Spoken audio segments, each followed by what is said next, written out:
speaking of Biogen, the company had bad news on two fronts this week. One was worse than the other, but Biogen announced that its experimental gene therapy targeting a rare genetic retinal disease didn't meet the primary or key secondary endpoints in a phase 3 study.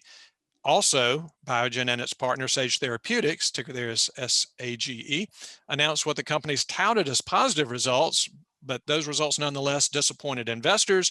So how bad are these two news stories for Biogen? Yeah, so Biogen's multiple sclerosis franchise has been on the decline, so it really needs a pipeline win, and this was sort of disappointing, twice as disappointing with two different drugs having issues. The gene therapy in the eye seems like a complete flop, so I think we can just move on to the depression drug because I think that's probably the more interesting of the two. That drug that they're developing with Sage was had mixed results.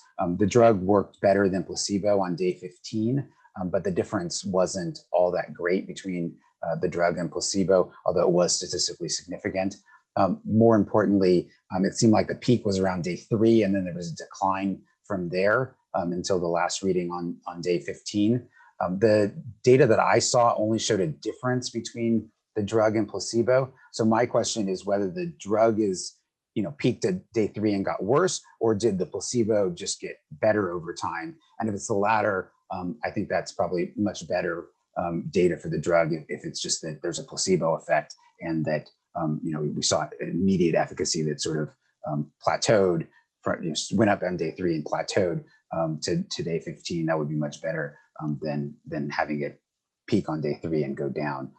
This is why I avoid companies developing drugs for patient-reported outcomes. So you can measure the size of a tumor, you can measure a baby's ability to sit up or how far somebody can walk, but measuring how somebody feels is very subjective and is much more susceptible to the placebo effect, and it makes investing in those kinds of companies like ones that are developing drugs for depression much more difficult.